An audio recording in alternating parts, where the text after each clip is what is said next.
let's start by bringing our panelists up. I'm going to ask for, in the order of the seats, Alderman Lopez, Mary Mitchell, and Father Pfleger.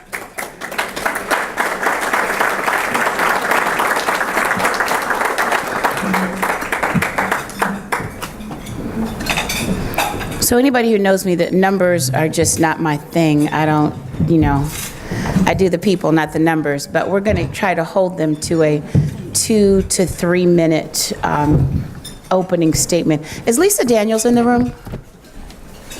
Okay. We're going to try to hold them to a 2 to 3 minute opening statement. There is so much to be said here. We really could just have a half-day symposium on this. We realize that. But we're going to try to condense this. So I was going to put my little timer on, but Amanda, could you help me out? Thank you. Honorable Lopez, we're going to start with you first. It's 2 to 3 minutes, please. Thank you. Thank you. Good afternoon, everyone. Good afternoon. I'm Alderman Raymond Lopez, and I represent the great and historic neighborhoods of Chicago's Southwest Side, the communities of Brighton Park, Gage Park, Back of the Yards, and West Englewood.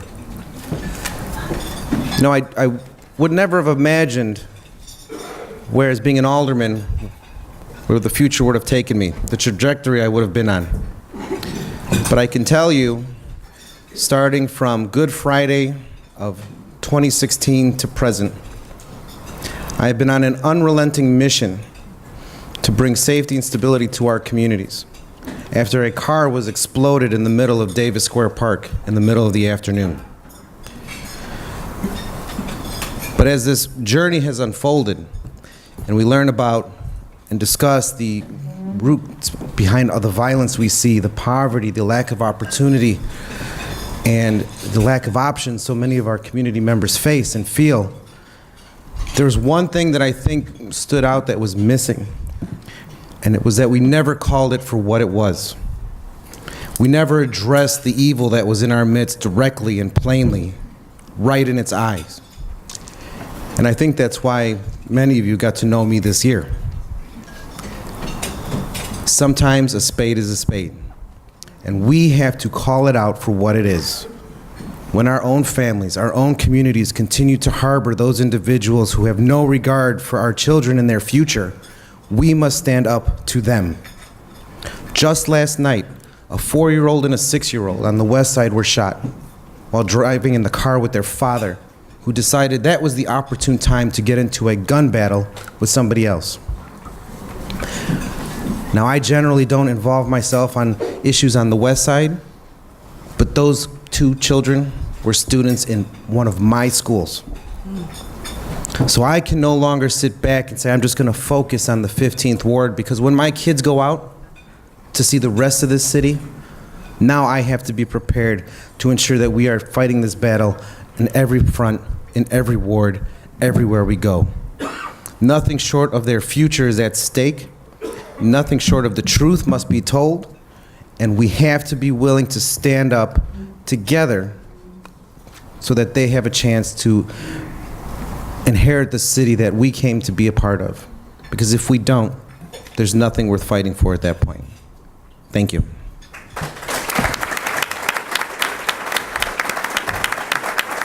With a minute and something to spare, I like that. Mary.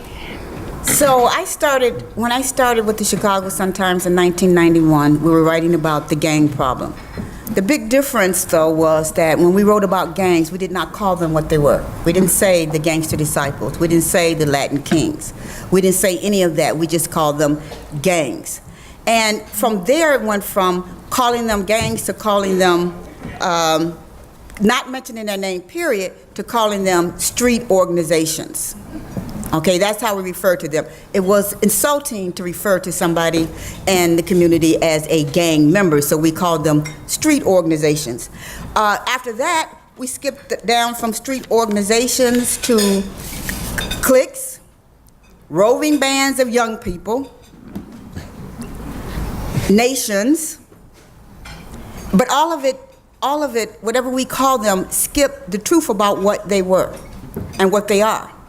And they are young people who have come together, whether it's because they are in impoverished neighborhoods, whether it's because they are without a stable family environment, whatever the social issues are. The fact of the matter is, these are young people who are now armed with guns.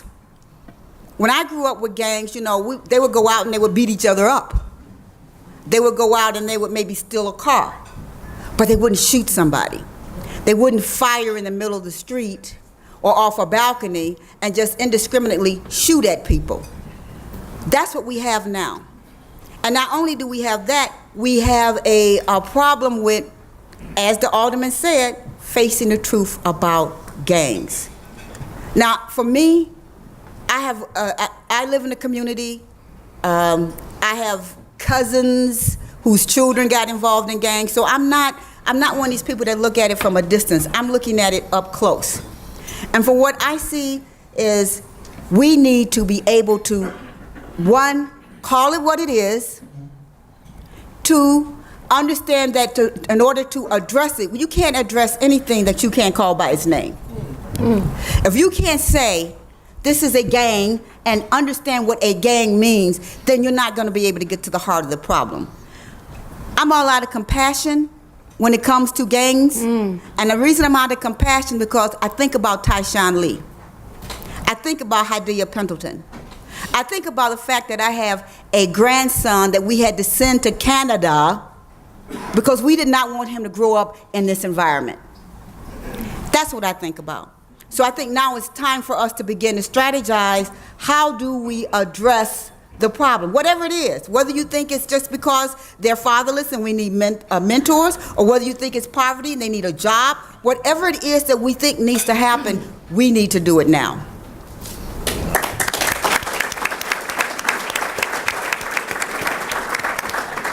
Father?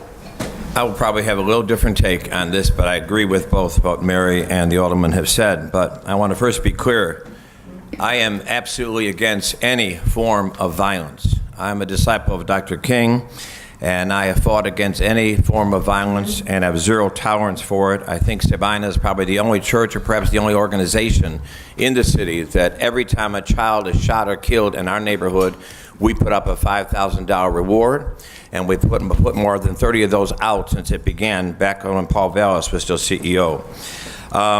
The violence that is snatching of our children is unacceptable. It's very personal with me because I lost my son to gun violence in 1998, shot 2 blocks from my church. It is a very personal thing. It's a very thing that it angers me day in and day out. But we have to also look at the roots of it. Chicago is considered to be the largest gang population in the country, in the city of Chicago. And that tells me if that's true, and that's what the city says, then we have failed our children in Chicago that they're running to gangs and not to something else.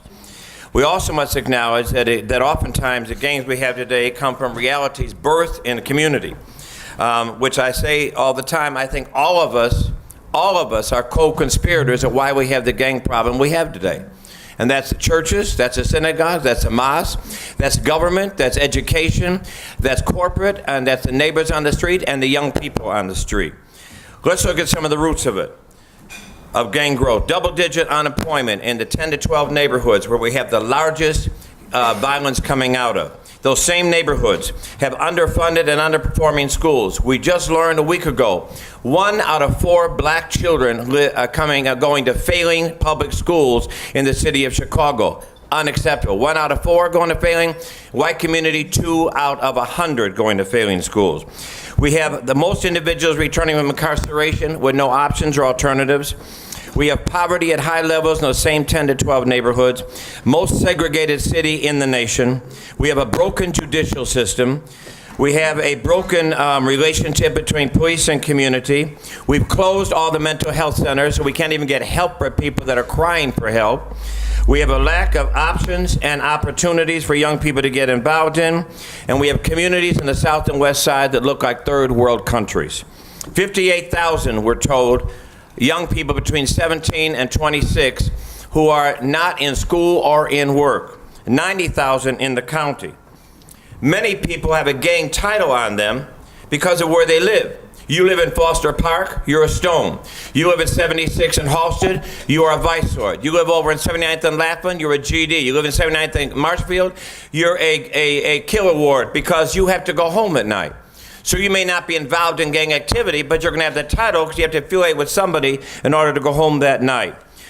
We continue to treat these young people as throwaways. I believe in holding them accountable. I was the one that was screaming. We were talking about putting more time on people, ex-offenders, and when they come to the court system and putting them away longer, I said, why don't we instead focus our energy on the fact that 75% of the people that kill do not get arrested in this city. So you tell people all the time, if you shoot and kill somebody, you have a 75% chance of not getting caught. Let's go with catching people before we talk about putting people away longer. Finally, let me just close with this. I must say, hold on, I'm not finished. One more second. Finally, Alderman Lopez, I have great respect for you, but I vehemently disagree with your public statements when there was a shooting and killing in your neighborhood. I believe no one has a right to make an indictment on a value of a life, on a life taken in this city.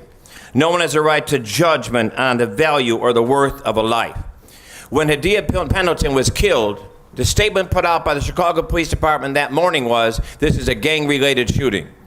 I called up Superintendent McCarthy immediately that day and said, you must come out immediately and come out and deny this because this is not true and you're going to be embarrassed about this. He came out that afternoon and said, no, it was not gang-related and she had nothing to do with it. We have to realize that statements when we put out and rhetoric, when we begin to tell people what we show as a society all the time, that you are a throwaway, that you are disposable. If you tell me demonize me as being disposable and not important and not valued, I will act out how you call me. You call me dumb, I'm going to act dumb. And we can't keep putting them into this throwaway category. We have to understand that these are real young individuals. These are somebody's son, somebody's daughter, right or wrong, hold them accountable for what they do, but I'd much rather save them than kill them.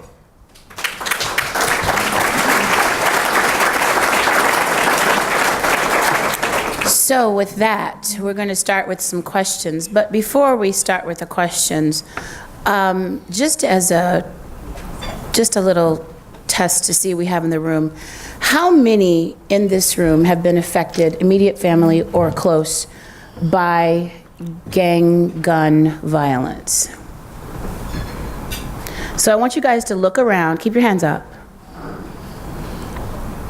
And I know several of you who have lost children in this room.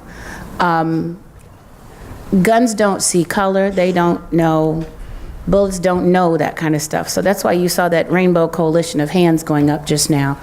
Alderman Lopez, to your comment, yeah, I don't get the whole west side, south side. A bullet is a bullet is a bullet is a bullet. So we've got lots of work to do. Let's get into this discussion. I like this question from Mrs. George Johnson. Where are you? Oh, hi. Let's be very frank here. Kids were mischievous when I was a kid in the 70s. You couldn't have been a kid in the 70s. And would only bully you into a fist fight. Moving into 2017, what happened? And what happened to parenting in that village? I'm going to give that question to Mary for starters.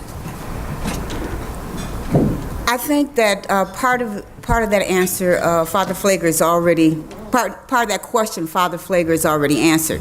And that is, now we are seeing a great deal of unemployment. We're seeing a lot of homes where the father is, one parent is incarcerated. A lot of children are being raised by grandparents. Grandparents don't have the same energy as a parent does. And so in some instances, they don't even have control of their own households. You are seeing a proliferation of guns and easy access to guns. That is the very big difference. And then you got to add in social media and the internet. Yeah. You know, when people are after me and they want to attack me and they're on the internet, I can turn that off. But young people, they think the whole when they go on the internet and people are saying negative things or bad things or bullying them, they take it too hard. And what do? They don't go out and pick a fight. They go out and get a gun. So you are seeing a lot more violence because our communities have changed. I mean, listen, when I grew up, we was in the house when the street lights came on. But today, you don't have that. When I grew up, another parent could discipline you. They saw you doing something bad, they can call your mother, and so then you get disciplined twice. That doesn't happen anymore. You go talk to somebody's parent about something that was done to your kid, and they might jump on you and beat you up. So these are different conditions. But I want to get back to, because I want to be clear about something in terms of gang and gang-related. I don't agree that every shooting that happens is gang-related, and I think it does us a disservice when we say that they are gang-related. But this is what I really think happens and should happen, is that when it is gang-related, we need to hear more than just they were out in the street with a gun and happened to be shooting. What was the conflict? Why did I still don't understand why young people really get involved to the point of a gang where they would let somebody put a gun in their hands. Because the older gang members are using these young kids, 12 years old, 11 years old, 10 years old, to fire the weapon. They're not carrying weapons. So I think that when we talk about the gang violence, that we have to be very, very clear that we don't support, at least I don't support, coddling gang members. I think if you commit a crime, you should pay the price for that. I think that if you're in a community where there's low unemployment and all of that, that's not an excuse for killing someone. But at the same time, I think we do need to get to the root cause, as Father Pfleger said, of why we're having this kind of violence. Thank you, Mary. I was going to give the other panelists time to rebut, but we have so many questions, you can't do that. So Jane McCarthy and Anna Villarreal, are you guys at the same table by chance? Your question is very similar. So I'm going to read both of the questions, and Father Pfleger or Alderman Lopez, either one of you can answer, but they're very similar in nature. Jane asks, can you give your top priorities for social interventions that can prevent violence? And then Anna Villarreal, who's of the Boy Scouts? Where are you in? Oh, here she is. Violence can be prevented. We know that by partnering at-risk youth with quality programs, that can be a solution. What are effective ways to partner with foundations, and how do we get funding to not-for-profits to risk at youth more effectively? I'm going to give that to you, Father Pfleger. And then Alderman. I want to say that I know things that work. Because first of all, we started a program last August called Strong Futures. We took 50 at risk. People with felonies, some had ankle bracelets on, people on parole, 50 people who were called disconnected youth or at-risk youth. Some like to call them opportunity youth, but there's no opportunity. That's kind of a false statement. But we sent all their data on them to Fordham University and University of Chicago. And they come back and said that 44 to 46 of this youth would be probably locked up or shot in the next 2 to 4 years. As of June 30th of this year, that started in mid-August last year, as of June 30th this year, 32 of those 50 are in full-time jobs. The rest are in part-time jobs, 26 hours a week, for part-time, 26 hours a week, every week. Not in full-time yet because there's not opportunities of doors open for companies that want to take somebody that has a record. So we've shown what will work. They're no longer on the tax roll. They are now paying taxes. There are programs that work, but the question is getting support for them. The city says, I wanted them to open up 3 more locations today. Well, we don't have the money. We have to see what we can do. Foundations said, I want to get some involved with at-risk or gang guys because that's a very vulnerable group, and what if it doesn't work? We can put all the money in BAM and all the other programs for kids in school, and we should, and it's great. But if we're not putting the same amount to brothers on the street that are the #1 perpetrators and the #1 victims, we are never going to solve the gang problem or the violence problem in Chicago. There are things that are working, we lack the will. Alderman Lopez. Thank you. I think one of the main things that I've worked on in conjunction with the mayor's office and CPS and a number of my colleagues was our anti-violence program that we introduced earlier this year. Originally, I suggested that we use $17 million of our unspent property tax rebate funds to fight for anti-violence measures and other things. And working with the mayor, CPS, and others, we were able to change the program to actually answer exactly what Father Pfleger just said is required.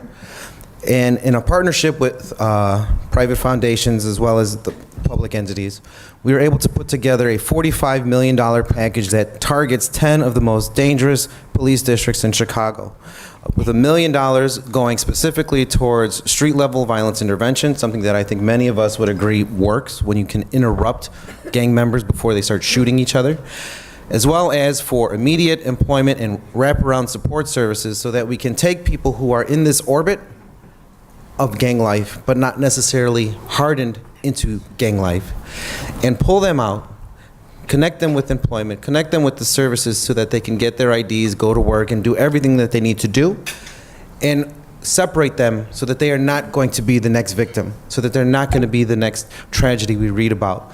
That is a 2-year program that is, the RFP's already gone out, the organization's already been selected and they're working with them, and we will continue to see that progress moving forward. I do think, however, that the greatest social issue we have to impacting the violence that we see in our city is how do we rebuild our families? How do we rebuild the structure that should be the most important part of fighting the violence in our city? Because when you have families that have their children, as we all said, the values that don't exist, that we grew up with that don't exist, how do we reinvigorate them? How do we put the funds towards building families, rebuilding the families, particularly families of color, who have lost that sense of immediacy and purpose for their own children? How do we show them that the cycle of gang violence, which they impart on them generation after generation, and I could speak to this because I've seen it in Brighton Park, I've seen it in West Englewood, I've seen it in particular in Back of the Yards, where the grandfather, father, son, and now younger brother are all in the same gang, being indoctrinated by one generation to the next, which is how they have the ability, as Ms. Mitchell asked, where do they learn this behavior to want to pick up a gun and be a gang member? From their own families sometimes. So how do we start investing in programs that specifically reflect and go into the families that are in need without making them feel like they are deficient, but helping them because we know that they need it so that we break this cycle once and for all? Thanks. I think Father Pfleger had a comment, or was it Mary? Right, so this is a question I had for Father Pfleger. Oh. You know, I'm We're conflicted. together, Mary. Who am I to stop Mary from asking Father But, Pfleger you a know, question, right? Once got a nervous. reporter, always a reporter. So, you know, I'm conflicted about this issue of hiring gang members for one reason. When I started reporting on gangs, that's what we were doing. I was reporting on programs where you hire gang members and then they were supposed to come back in the community and do good. Unfortunately, in some instances, that just kind of backfired because you'd hire gang members and they would go out and they would get a job, but then they still be doing the stuff that they do on the street. So I'd like to know from your perspective, how does hiring young gang members give gangs some type of legitimacy? In other words, you get them a job, you give them an income, and yet you still see the same kind of behavior and the same kind of violence on the street. Now, I just recently ran into this with a story that I wrote about a man named Willie Cooper in Roseland area, got shot. Somebody walked up to him. They didn't walk up to him. They called him over to a car and just blew his face off practically. And everybody started telling me that this man was the good guy. He's one of the good guys. He's one of the people that, you know, he's trying to change lives around. He got an anti-violence program. He got all that. I mean, they were calling me at home on a Sunday to tell me this. Lo and behold, it turns out, well, there was 2 Willie Coopers. There's a Willie Cooper that was running the anti-violence program, and there was a Willie Cooper that was running the streets. And that made him, that's where he got his notoriety from. He got it from the streets. He had power on the street. And there was street business, gang, drug-related business that got him killed. How do you justify putting our money into programs like that when the result is, and in so many instances, that the person is doing this double dealing? Can you answer that in 2 minutes, Father? Yes. Not that I use this 2 minutes. That's okay. I'm just trying to keep everybody In the on name a of the little bit of Father a and of the schedule. Son. And then, you know, First of all, we bailed out and gave second chance to the biggest gang in America with the bankers in 2008. So if we're going to talk about giving people second chances, we give second chances to white-collar people all the time in the city and in this country. I agree with you, Mary, that we should not put somebody back who's doing two things. When they get in our 350 brothers that are in our Peacemaker program or the 50 in our Strong Futures, they sign a statement stating any illegal activity that they are assumed or caught or found to be in, they immediately are put out of our GED program, put out of our job program, and no longer have access to any of our activities. There's a consequence with it. But I think we highlight if the Willie Cooper thing is true or things like that come out when they're playing both sides of the fence. First of all, I think there's a whole lot of people, and just don't take this wrong, please, but there's a whole lot of people in downtown Chicago that have two lifestyles. So I think we'd be very careful about generalizing that it just happens in gang members or in, I'm sorry, this is just not personal. I'm just saying I think it's a reality. But at the same point, that's not the general of the person. Marian Wright Edelman says, given the option of a job or of education, you will walk away from negative activity given the right safety net. We can't just give them a job. We have to put a safety net and give them the family, the support, the continued mentoring. We stay with them from day one. Some that have been working now for 8 months, we call them every other day still to see how you're doing, what's going on, what's happening, and watch them restabilize into their families. So, yes, there are some that will pull that both sides. We know that's human nature.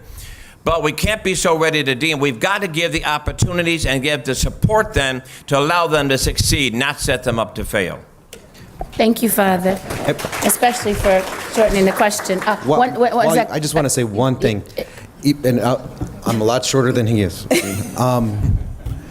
No matter how many people may fail in our efforts to help, whether they're ex-offenders, gang members, if one of them moves on, right, that makes it worth it. Right, absolutely. And if we fail just because we're afraid to try, then they will all fail. And that is something that we have to contend with. My daddy used to say, nothing beats a failure but a try. So Paula, Father answered your question, right? I don't know where Paula is.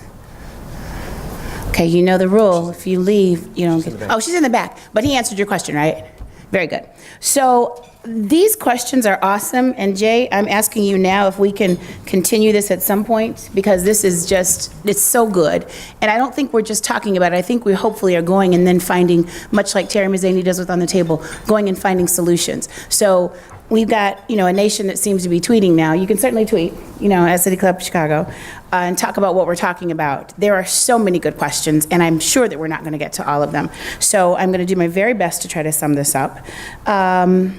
Sharon Meltzer is here somewhere. City Colleges of Chicago, what portion of the random gun violence versus innocence in Chicago is attributable to gang members with guns? Now, Father would tell you that he gets his data from heyjackass.com. And actually, he told me today it's run by a cop. So if you are interested in seeing some of the data that he gets, go out to that webpage and check it out. It's heyjackass.com. Yeah, that's really the name. So I think that's the answer to the question. Is Sharon, I hope you're okay with that, because we're going to keep moving. So...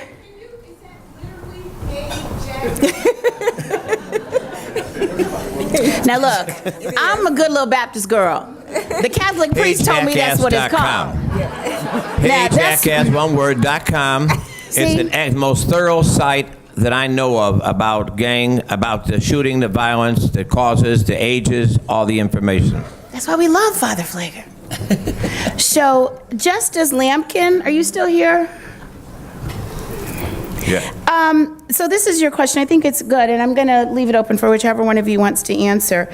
How do we save them? How do we give them hope when they are lacking economically in healthcare? I know this is very repetitive, if we watched any of the action going on in Springfield, when they're lacking healthcare, education funding, and some of this is a stigma that has plagued some of these young people since birth. Well, don't all look at me and answer at the same time, but you get 2 minutes. I'll give it a stab first. Shields Middle School, which is in Brighton Park, wrote me letters after some of the violence in our communities. And I received about 40 letters from the students, and a good third of them all referenced the gang members as the people that they looked up to, as the ones that took care of them, and as the ones that loved them. All of us, at some point, myself included, have been a part of families that have struggled. You may have had somebody who was out of work at some point, or a single mom or dad, or raised by your grandparents.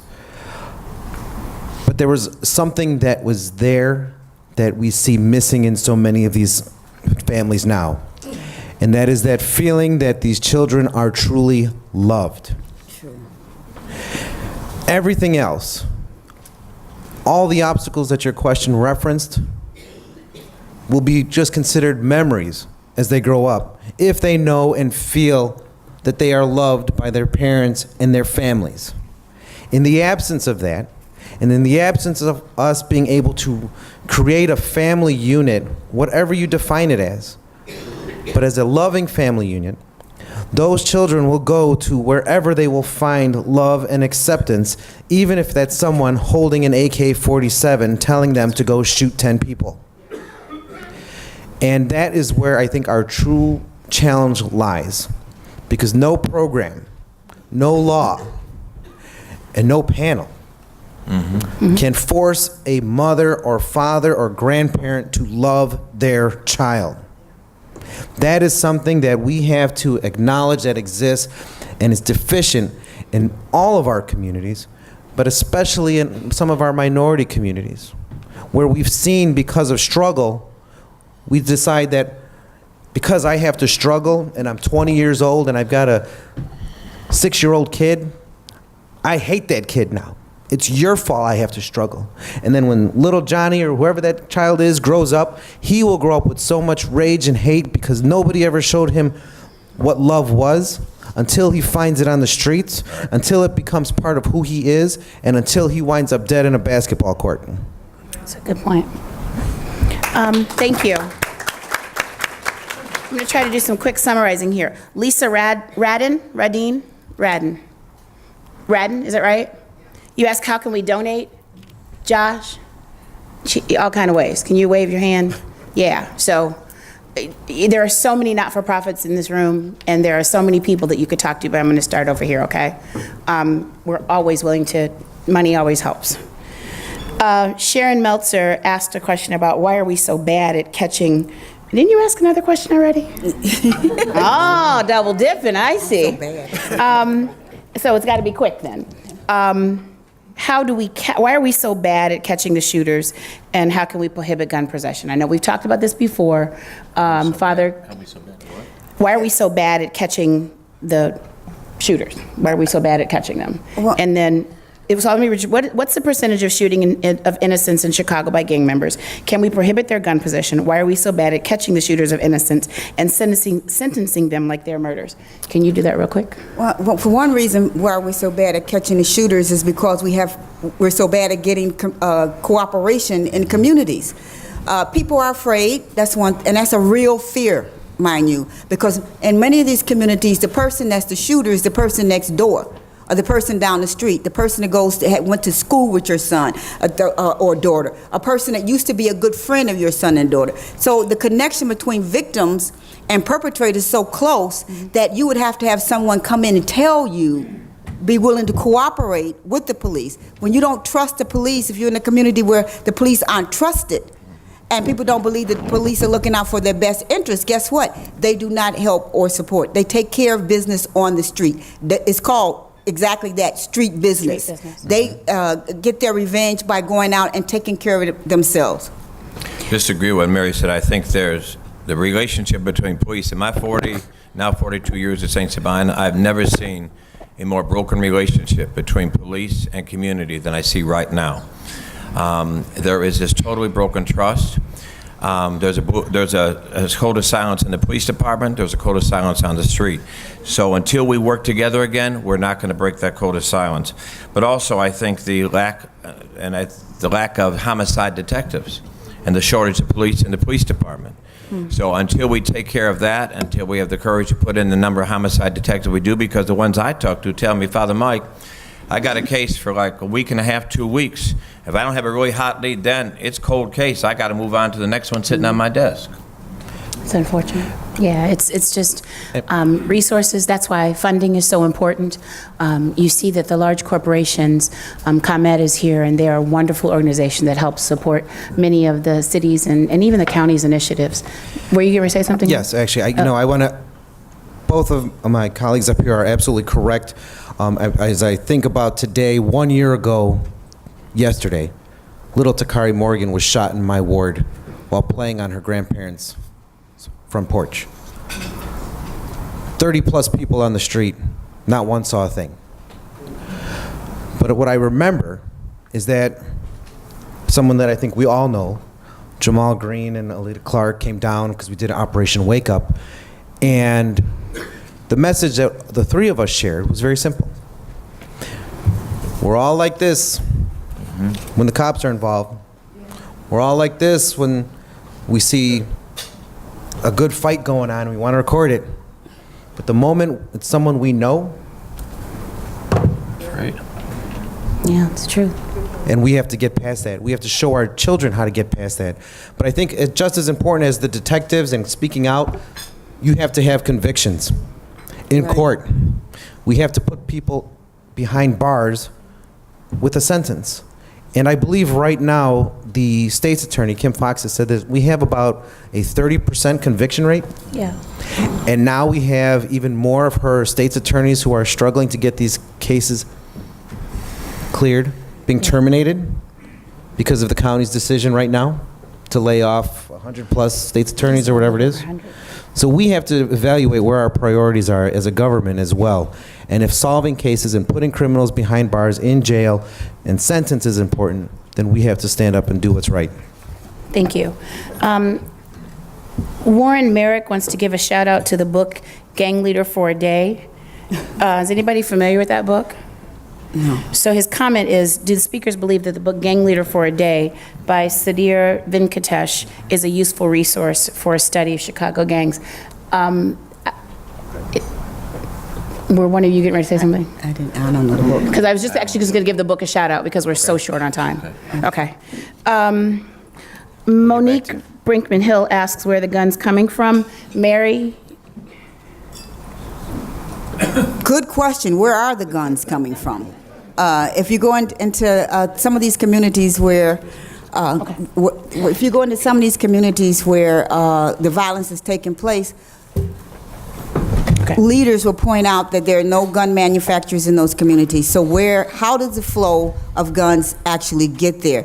Part of it is the fact that we are neighboring states which have much more lax gun laws. People are able to go into those states, use straw buyers, purchase the guns, bring them back into Chicago, and the guns are easy to get. Young people would have told me that they can get a gun faster. They can get money for school supplies. They can just go and get a gun. That's crazy. So I think that as long as we're not stopping that flow of guns, then we have a more difficult time stopping the violence. Alderman and Father, both of you have a comment. Tennessee, North Carolina, Indiana, all of their weapons wind up on my streets. You want a bag of bullets for an AR-15, I'll sell it to you for $50, and I can get it. Crazy. You want an AR-15, AK-47, it's $300 on the street right now. $300 is all it takes to get a weapon of war into your hands, if you want it.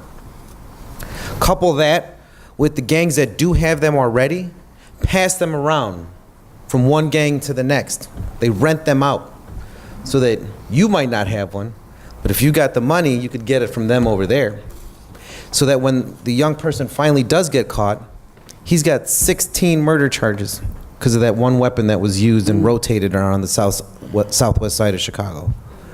The best way not to have to worry about where they come from is to just ban them outright, like this country did once before, and ban assault weapons once and for all from civilian purchase. NRA person told me 3 years ago, the #1 consumer of guns in America are the illegal guns. Yeah. So if we stop the easy access and do things like titling a gun just like we do a car, and we stop all the easy access in this country, it's a budget, it's a consumer, it's a money problem. That means less guns are made, which means less money gets paid to the NRA. That's why they will never allow real responsibility for gun ownership. Secondly, if we know the guns are coming, as the alderman said, from various places, and very much from Indiana and from Mississippi, if we know that, and for places like bad gun shops, like Chuck's Gun Shop in Riverdale, if we know they're coming from these places, why aren't we stopping it at the root? Yeah. If President Trump wants to do something about violence in Chicago, get the federal government to start. If we can trace firecrackers coming from Indiana, how the hell can we get guns coming from Indiana and Mississippi? That's why I love him. Thank you. Marie Lynch is here from Skills for Chicagoland Future. Marie, wave your hand. Marie said there's lots of businesses in the room today. I do agree that as a corporation, we need to address gang violence and help with the solution. I think that's why we're here today, talking about this. Jamil Mohammed from ComEd, wave your hand, Jamil, asks a really good question, and I'm going to try to mesh this with the Resurrection Project. Where are you guys? Here you are, okay. Who's Jose? Okay, so Jamil, just bear with me because I want to try to get to your question too. When you talk about rehabilitation, because I have about 5 questions that deal with rehabilitation and gang members. Jose, I guess you don't mind me saying it because it's in your card, right? So Jose's worked in a lot of not-for-profit, but he is a former gang member, and he doesn't look like he's banging today. It says here clearly he turned his life around, so that kind of speaks to what Father Pfleger was speaking about. Okay, I'm sorry. My apologies for bashing your name. You guys need to talk to Madeline and to Mary, really, and do some kind of a expose or something. That's good stuff right here, okay? And I'm going to hold on to that, because if it does become an expose in this story, I'll get credit for it. So, Cameron Powell from Chicago Neighborhood Initiatives. Okay, hi, Cameron. Today, respect and fear are synonymous. Father, how do we change that idea so that respect for another person's humanity is not lost? I think this goes to what Alderman Lopez was talking about, love, and care for something about affiliation. I'm sorry that I can't read it well. Can you tell me what you were saying, that last sentence? Sure. Really quickly. So what I was basically asking is, how do we make sure that respect for another person's humanity isn't lost between two brothers who may be in different gangs, or two friends who are in different gangs, or just two people in general? They may be in different gangs, but how do we make sure that they respect each other's humanity and don't dehumanize them to just colors or neighborhood? Father. Well, I'd say two things. First is we started a peace league 7 years ago with 4 main gangs in our neighborhood. We brought them together to play basketball against each other. But it wasn't just to play basketball, it was then to find out where they're living, what's their stability, what's going on with their family, if they needed food, if they had a job, if they were back in school. So it was about trying to work with them together. It started out with each gang had its own team. We had to pick them up and drive them across barriers. 3 years ago, we went to, 3 or 4 years ago, Corey, we went to 8 teams. There are 7 different gangs involved now, and we went to a draft. So on any given team, you have 3 to 4 different gang members playing on one team. Because as they got to know each other and realized there's very little differences between the same things you want and the same things you're after, and create experiences for the gang members to come together and see each other as brothers and not as BD, GD, Stone, whatever, and begin to come together as young people and revisit their dreams and their purpose and what they want to do. We saw that worked. And now we're doing it with the 14 to the 16-year-olds, the younger guys, because we want to hit them. We started out now bringing them from their different areas, and we're going to move to a draft with them. So number one is you've got to create experience for them to come together, talk with each other, and then we have life skill teachers, and we have former gang guys to come in and talk to them about where that got them, where it's going to take them. I always tell them they're going to go to the county, either county jail, county hospital, or county morgue. You're going to the county if you stay in what you're doing. But the second thing, though, is what Alderman Lopez mentioned, is love.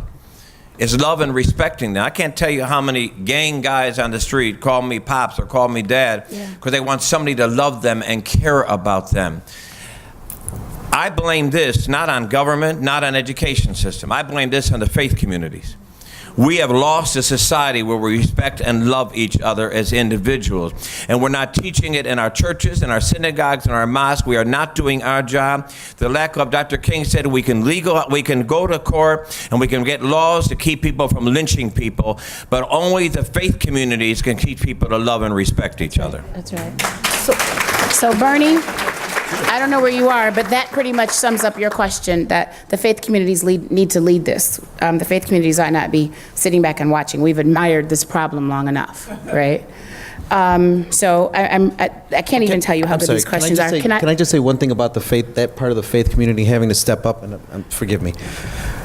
I held a meeting in my office. I invited almost a dozen or 24 West Englewood pastors to come sit down with me so we could talk about what was going on in West Englewood. I did this in Back of the Yards. Actually, Craig Chico from Back of the Yards Neighborhood Council is here, and a few other groups were there. We had great success in Back of the Yards, bringing stakeholders and community and religious together. When I did the faith community in West Englewood, they came once. And they came once and only once, because they basically had a single message for me, which is that if the finances weren't there to move forward, we will not be back. That message, that we're doing this for the money, Right. so that you can get us to do something in the community, which is where we are, where our parishioners are, where our congregations are, that is where we are empty as well. And having to address our own interfaith and say, as a pastor, as a church, are you here for what purpose? Are you here to actually help your community, be a shepherd to your flock, or are you here to lead them to the slaughter? Thanks. So here's the deal, everybody. I'm going to do some things that are a little bit unconventional. Rebecca, your question is great. I'm actually going to make sure that they see it. I'm going to ask if we can do a continuation. I actually like this panel. Not that I don't like the other panels, but I think this one is actually talking about things, and we're not just talking about it. We're not admiring it any longer. So the question about what's Mayor Emanuel doing, the TIF stuff, and the gang one, about how do we get them all to the table. Those are all questions that deserve continuance. So I'm going to ask Jay if we can plan on doing something to continue this at a later date. 30 seconds closing remarks. Father Pfleger gets the last word. 30 seconds, go. There are many challenges facing us. There are many issues that we have to talk about. And not all of them are pretty. Not all of them are easy. And I can tell you from my own personal experience that we don't always like shining the light on our own demons. But we have to. There can be no more excuses, because there should be no more children dying. We have to say as a city, we are done. We've had enough, and it's time to move forward. It's very easy to always point the finger or say that's a South Side problem, that's a West Side problem, that's gangbangers, that's black folks, that's Mexicans, that's whatever you want to say. But at the end of the day, this is Chicago's problem. Right. This is our city. It's our future and our children. And if we continue to put our head in the sand and think that what's happening over there is not going to happen over here, just read the headlines. The tide of violence is rising in proportion to the lack of opportunity as it sinks. And it's impacting all of us in every community, from Brighton Park to Lincoln Park. We can't fool ourselves in thinking that anyone's immune, but we absolutely cannot fall for the feeling that it is not insurmountable, because we can turn this around if we do and act now. Thank you for having me. Mary? First of all, I would like to thank the gentleman who invited me to come to see his group, because I think it's very important that we hear these different voices. I would like to write stories about and meet people who have overcome the gang, what we call the gang problem. People who can really tell us and have experience in the gang life, because we don't know. We're not in the gang life. We don't know what makes it happen. We don't know what the difference, what happened in your life that pulled you out of it, so that we can share that and maybe help pull someone else out of it. I think we need all the voices in the room, not just the voice from Father Pfleger, not just the voice of the alderman, not just my voice. We need everyone to get involved in this issue in one way or the other, whether it's mentoring, it's caring, it's praying, it's giving, whatever it is that you have that you can give to solve this problem, we need to get it now. And you all met at City Club, so just remember that, okay? Father Mike, I'm going to ask you to give us the last statement and I'll adjourn. First of all, we must hold gang members and all individuals accountable for their actions. There are consequences with bad choices. Violence is never, ever, ever an acceptable choice. Secondly, we must also offer them options, opportunities, ways out, and love and respect. Finally, I believe we must always be careful. Be careful on stereotyping and demonizing. Because the person who Christians gather around every Sunday morning at church was a convicted criminal on death row. That's right. His name is Jesus. That's right. In case y'all missed that. Okay.